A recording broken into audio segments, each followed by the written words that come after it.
अगर आपको भूख लगी है तो अब मैं आपसे पूछूं कि आप बताओ शुभांकर जी, आपको भूख लगी है, आप कैसे मोटिवेट करोगे अपने आप को खाना खाने के लिए? जाके खा लेंगे जो बना होगा। बिल्कुल, मैं कुछ करने गया और वो नहीं हो पाया तो मैं बाद में कह दूंगा कि जी मेरा लक खराब था। बट ऐसा कभी नहीं होता कि लक की वजह से मुझे वो चीज़ ना मिले। अगर आप कोई चीज़ को पूरी शिद्दत से चाहते हो तो उसको वो इट्स अ प्रोसेस कि आपको करना ही करना है। एक मेरे को एलन मस्क की लाइन बहुत अच्छी लगती है। उससे किसी ने पूछा कि भाई आप अपने आप को मोटिवेट कैसे करते हो, कैसे आप अपने आप को इतने कंसंट्रेशन में रख पाते हो, इतना मोटिवेटेड रख पाते हो, इतनी एनर्जेटिक रख पाते हो कि मैं ये जा कर के टास्क अचीव कर सकूं। तो कहता है कि नहीं, मैं आपका क्वेश्चन नहीं समझ पाया, सॉरी। तो कहता है नहीं, आपके अंदर मोटिवेशन कैसे आती है, कैसे अगर आपने कोई गोल सेट किया तो आप कैसे हर दिन सोचते हो कि मेरे को इस गोल की तरफ बढ़ना है। तो कहता नहीं, I am still not able to understand your question, कि अगर मैंने कोई गोल सेट किया तो मेरे को वो पूरा करना है, तो मतलब मोटिवेशन की ज़रूरत क्या है इसमें? तो कहता है if something has to be done it has to be done, what the hell is motivation. तो वो मेरे को लाइन इतनी अपील करी, मैंने कहा यार कितनी कमाल की बात है। अगर आपने कोई गोल सेट किया है तो आप जाके पूरा कर दो उसको।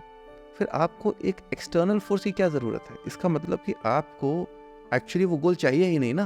तब बड़ी चीज़ों को सिंप्लीफाई कर दो तो चीज़ें आसानी से हाँ, मतलब जैसे अगर आपको भूख लगी है तो अब मैं आपसे पूछूं कि आप बताओ शुभांकर जी, आपको भूख लगी है, आप कैसे मोटिवेट करोगे अपने आप को खाना खाने के लिए? जाके खा लेंगे जो बना होगा। बिल्कुल। तो इसका मतलब कि आपको भूख ही नहीं लगी ना। अगर आपको अपने आप को मोटिवेट करना पड़ रहा है कि नहीं पता यही बात अगर टीम इंडिया समझ गई होती तो जिस ऑस्ट्रेलिया को हमने शुरू में हराया था उससे हम फाइनल में ना हारते। बस ये दिमाग से निकाल देना चाहिए था फाइनल में। हाँ बिल्कुल, लीग स्टेज में हमने हराया था, पटका था उन्हें। वो प्रेशर आ जाता है ना। और बहुत हर बार ज़्यादा यही होता है, WBC में भी यही हुआ। हम उनको हरा के जाते हैं और इम्पोर्टेंट मैचेस में आ जाते हैं। क्रिकेट देखते हैं आप? क्रिकेट मैं बहुत ज़्यादा फॉलो नहीं करता, बट मुझे एक चीज़ लगती है कि अगर किसी भी चीज़ में अगर आप असफल होते हो तो हमेशा, और अगर कोई और आदमी सफल हो रहा है, कोई दूसरी टीम सफल हो रही है, तो हमेशा ऐसा होता है कि वो उस चीज़ को आपसे ज़्यादा चाहता है। तो हमेशा चाहत में कहीं ना कहीं कमी होती है। मैं ये नहीं कहता कि प्रयास में कमी थी या आपने शायद उतना अच्छा खेला नहीं, बट वो चाहत में शायद उस वक्त कमी रह गई। और बाकी एक लक लोग फैक्टर कहते हैं, बट मुझे हमेशा लगता है कि लक ऐसी चीज़ को डिस्क्राइब करता है जो हो चुकी होती है। तो मैं कुछ करने गया और वो नहीं हो पाया तो मैं बाद में कह दूंगा कि जी मेरा लक खराब था। बट ऐसा कभी नहीं होता कि लक की वजह से मुझे वो चीज़ ना मिले। सो आप यूपीएससी क्लियर करके IAS अधिकारी बने, देन आप एक्टर बन रहे हैं, आपकी फिल्म भी आने वाली है। बाय द वे बता दें कि लॉर्ड बॉबी देओल के साथ आ रहे हैं।